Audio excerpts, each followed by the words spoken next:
से करीब 1 साल पहले मेरे पास एक फ़ोन आया। मैं मंच पर तो बोल लेता हूँ, वैसे निजी जीवन में बहुत ही संकोची व्यक्ति हूँ, बहुत ही अंतर्मुखी हूँ और मुझे कोई खींच के बाहर ना लाए तो मैं 1-1 महीना अपने रूम में बैठ के पढ़ता रहता हूँ। मुझे मुझे लगता है कि एकांत में जो सुख है, वो सुख मुझे मिलता नहीं बाहर। तो मैं पार्टियों में जाने वाला व्यक्ति नहीं हूँ। किसी का जन्मदिन, किसी की शादी में मुझे बुलावा है तो मैं तुरंत सोचता हूँ कि क्या बहाना लगाऊँ कि ना जाना पड़े मुझे। तो मैं ऐसा हूँ, दरअसल हूँ, ये मेरा स्वभाव है। और मेरी टीम को ये पता है कि जब भी कोई इनविटेशन आए, आमंत्रण आए तो कैसे मना करना है। उनको पूरी उसकी विधि पता है मना करने की, कि किसी का अपमान भूल के भी ना हो, पूरे सम्मान के साथ, विनम्रता के साथ कैसे मना करना है, तो वो विधि हमने बना रखी है। तो 1 साल पहले एक फ़ोन आया हमारे साथी के पास और उन्होंने मुझे कहा कि गंगाराम अस्पताल के एक बहुत सीनियर डॉक्टर हैं, वो मिलना चाह रहे हैं, डॉक्टर सुरेश सिंघवी। मैं ईमानदारी से बता रहा हूँ कि जैसे ही मुझे पता लगा गंगाराम के वरिष्ठ डॉक्टर हैं, तो मेरे मन में एक लालच का भाव पैदा हुआ। मुझे लगा अब मेरी उम्र 50, अब मैं 51 का हूँ, तब 50 का था। मुझे लगा कुछ साल के बाद ज़रूरत पड़ेगी गंगाराम की मुझे। तो अगर गंगाराम में एक आध सीनियर डॉक्टर से परिचय हो जाएगा, तो ठीक ही रहेगा। जब नौबत आएगी तो सीधे एंट्री मिल जाएगी, एडमिशन सीधे मिल जाएगा। तो मैंने कहा ऐसा है तो मिल लेते हैं। तो मुझे लगा कि मैं जाके मिलूँगा, लेकिन डॉक्टर साहब इतने विनम्र हैं कि वो मिलने आए मुझसे। तो मैं स्पष्ट रूप से कह रहा हूँ, मेरे मन में एक ही लालच था कि वो आएँगे और मैं इतनी नेटवर्किंग कर लूँगा कि बुढ़ापे में दिक्कत आए तो मेरा इलाज ठीक से हो जाए। बाकी ज़रूरतें मुझे पड़ती नहीं है, एक ही ज़रूरत लगती है, कभी डॉक्टर की ज़रूरत पड़ेगी तो रास्ता निकल जाएगा। खैर वो आए और जो मैंने सोचा था चीज़ उससे एकदम अलग थी। आधे घंटे की बातचीत में वो प्रसंग खत्म ही हो गया कि मेरी ज़रूरत क्या है। जब उन्होंने बताया इस पूरे कार्यक्रम के बारे में, बताया कि सरदार पटेल जिस आश्रम में सरदार बने थे, उस आश्रम में एक संगोष्ठी होने वाली है, उसमें मुरारी बापू रहने वाले हैं। और जब सारा वर्णन किया, निरंजना जी का बताया कि कैसे उनके पिता जुड़े थे पटेल जी से, वो खुद भी बचपन में जुड़ी रहीं, तो मेरे मन में लालच बहुत बढ़ गया। अब वो लालच खत्म हो गया डॉक्टर वाला, अब दूसरा लालच बढ़ गया, क्योंकि मुझे सबसे ज़्यादा सुख मिलता है ऐसे स्थानों पर जाकर जहाँ कोई महान व्यक्ति अपना समय गुजार के गया हो। जैसे मैं आज से कुछ साल पहले करमसद गया था, जहाँ सरदार पटेल का जन्म हुआ था। उस घर में 1-2 घंटे रहा, छत से लेकर ज़मीन तक सारा एक-एक कमरा देखा वहाँ पर। साबरमती आश्रम भी गया था, दांडी भी गया था, गुजरात आया तो लोथल भी गया, सब जगह गया। बारडोली मुझसे छूट गया था, शायद नियति थी, जानबूझ के छुड़वाया होगा नियति ने।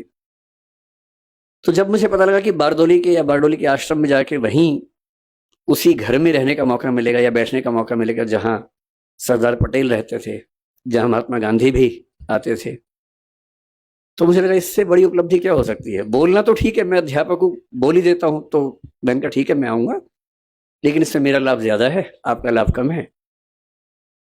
और जब से आज मैं सुबह से आया हूँ, मैं कल रात को सूरत आ गया था, आज सुबह यहाँ आया, और जब से आया हूँ तो वो मेरा भाव बढ़ता ही जा रहा है। ऐसा लग रहा है कि बड़े शहरों की चकाचौंध में हम लोग बहुत कुछ छोड़ देते हैं, जो ऐसी जगह पे आके समझ में आता है कि जीवन का असली मतलब क्या होता है।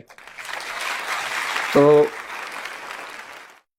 पश्चिम में एक प्रसिद्ध दार्शनिक हुए थे, मुझे सुरेश जी ने कहा कि 1.5 घंटा मुझे बोलना है, तो मैं बड़ा फुर्सत के मूड में हूँ।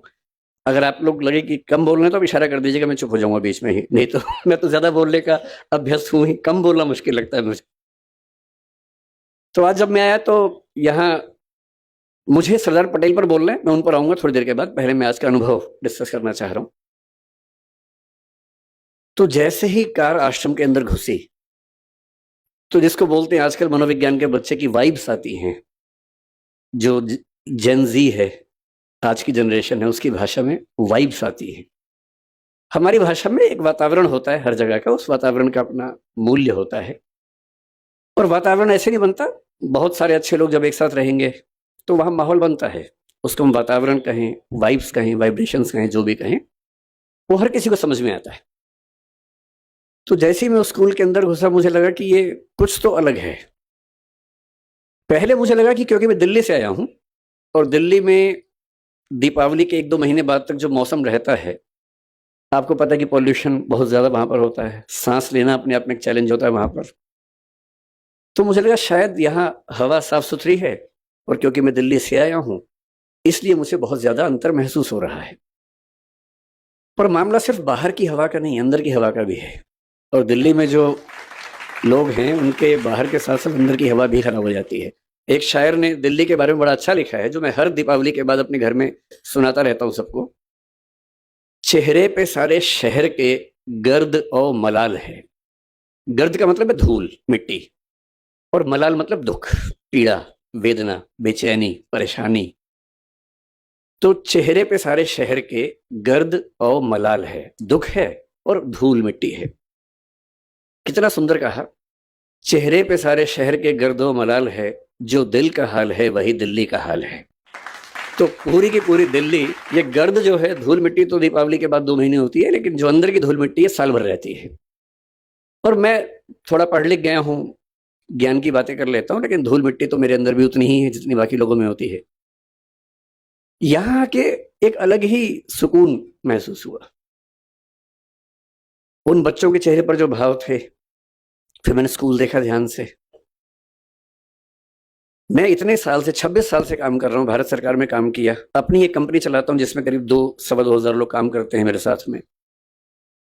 और अचानक मैंने एक ऑफिस देखा स्कूल का, जिस ऑफिस में प्रिंसिपल से लेकर क्लर्क तक सब एक ही कमरे में बैठते हैं, कोई हिरार्की ही नहीं है। और मुझे लगा कि मेरी सारी किताबें जो हिरार्की सिस्टम से प्रशासन कैसे चलता है, वो अचानक बेकार साबित हुई। बिना सोपान क्रम के कोई व्यवस्था चल सकती है, हम तो नहीं सोचते थे, पर यहाँ चल रही है। फिर मैंने देखा कि स्कूल के बच्चे, उन सबकी एक एक अलमारी है, उसी में उनको अपना सामान रखना है, किताबें रखनी है, कपड़े रखने हैं, सबने बड़ा सहेज के रखे हुए हैं। मुझे अपने बच्चे याद आए।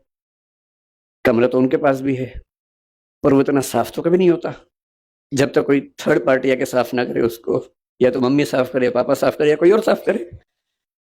इतना करीने से कैसे बच्चे रह सकते हैं? और किसी की अलमारी पर कोई ताला भी नहीं है। तो मैंने पूछा कि ताला नहीं होने की वजह, तो बताया गया कि हम चाहते हैं कि बच्चे खुद ही सीखें कि अगर हम किसी की चोरी करेंगे तो कोई हमारी भी तो करेगा, और चोरी नहीं करनी है, ये स्वभाव का हिस्सा बन जाए। ये इसकी ट्रेनिंग है, इसका प्रशिक्षण है। बच्चे अपना खाना भी खुद बना रहे हैं, बर्तन भी खुद धो रहे हैं। 10वीं के बच्चे दिल्ली में ये कह के आतंक मचाए रखते हैं कि मेरा 10वीं का एग्जाम है, तो ना मैं खाना तो खैर बनाने का सवाल ही पैदा नहीं होता है, बर्तन धोने का तो मसला ही नहीं है उनके सामने। उनसे तो आप ये भी कहें कि 1 गिलास पानी ला के, तो 10वीं का एग्जाम बीच में आ जाता है। तो ये बच्चे 10वीं का एग्जाम भी दे रहे हैं, खाना बना रहे हैं, बर्तन धो रहे हैं, अपना सब कुछ कर रहे हैं। स्वावलंबन जो महात्मा गांधी कहा करते थे, उसका जीता जागता उदाहरण। और उसके बाद बच्चों के चेहरे पर ऐसा सुकून है, जो सुकून दिल्ली के वीडियो गेम खेलते बच्चों के चेहरे पर कभी नहीं दिखता है। तो मुझे कभी कभी क्या होता है, मैं जिक्र कर रहा था कि पश्चिमी दार्शनिक हुआ हेडेगर नाम के, 20वीं शताब्दी की शुरुआत में ही, जर्मनी की बात है, जब जर्मनी विश्व युद्धों की दुनिया में आ गया था, उस समय की बात है। उन्होंने एक बड़ी गहरी बात कही। उन्होंने कहा कि हम लोग जिंदगी जीते रहते हैं, किसी से लड़ते हैं, किसी से प्यार करते हैं, फिर झगड़ा करते हैं, लड़ते हैं, सफल होते हैं, किसी को हराते हैं, किसी से हारते हैं, हारते हैं तो नफरत पाल लेते हैं, हराते हैं तो ये भाव मन में आता है कि मैंने हरा दिया, मैं विजेता हूं। इसी सब तिकड़म भरे अनुभवों को हम मिला के एक शब्द बोलते हैं जिंदगी, लाइफ। लेकिन कभी कभी ऐसा होता है जिंदगी में कि अचानक कोई इंसिडेंट होता है। वो इंसिडेंट क्या होता है, जैसे मान लीजिए कि मैं और मेरा दोस्त सड़क पे जा रहे हैं, अचानक एक ट्रक की कार ब्रेक फेल हुई, उसे टक्कर मारी, और मेरे साथ जो मेरा दोस्त था उसकी मौत हो गई और मैं बच गया। अब जो मुझे एहसास होगा, उस एहसास का मतलब है नथिंगनेस, शून्यता।